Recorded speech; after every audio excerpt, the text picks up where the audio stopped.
I just love running because it's you don't need much equipment. From the minute you're out the door, you're training, you're running. You feel free. For me, it's stress relief, it's time to myself, it's time to think about what I have to do for the day. I've never run with music. I just enjoy being out there on my own. I would say the time when it was still, I don't know if you'd call it healthy, but I wasn't unhealthy at that stage, was leading up to the Melbourne Marathon. I was being coached by Steve Monaghetti, so he wrote my program, and yeah, I was doing between 120 and 140 kilometres a week.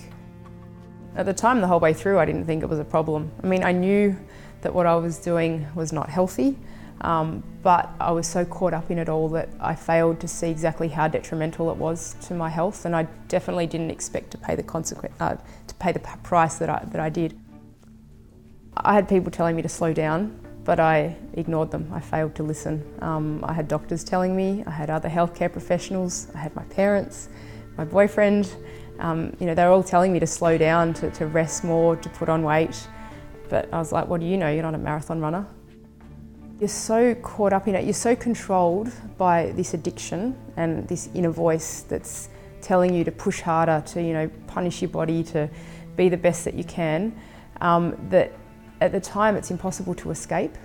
So yeah, it's just like a drug addict, right? Telling a drug addict not to take drugs, like you can say that, but they need it, they crave it. I was just going for a normal 12-kilometre run one afternoon, and about halfway through that run, I just started feeling like I was putting in a lot more effort than what I normally would.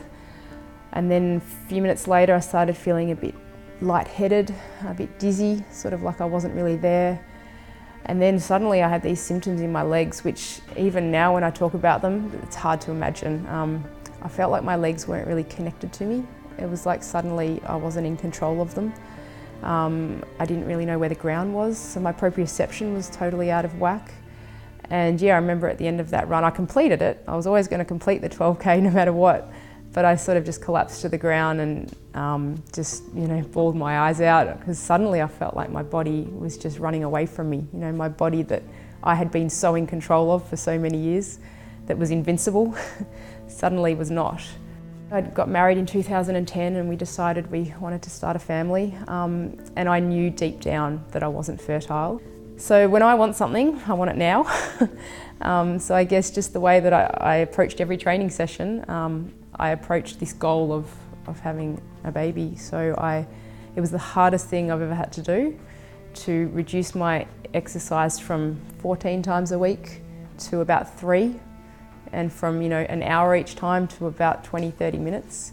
And I put on about 6 or 7 kilos in less than 3 months, and I was very lucky I got pregnant about 4 months later. These days, look, to be honest, there'll always be a part of me that is still addicted to exercise. I still need to do something every day. Having said that, if I don't have time, or I do miss a day, I have a day without any exercise, I don't beat myself up about it. It's not the end of the world. I still want to do it, so most mornings I'll go out and I'll go for a run, or I'll go for even a walk. I'm happy now with just a walk. And I'm satisfied now with 6K or 8 kilometres. I don't need to do 15 or 20 to feel satisfied. So yeah, I exercise probably 5 to 6 times a week, but in moderation. I don't push myself every time.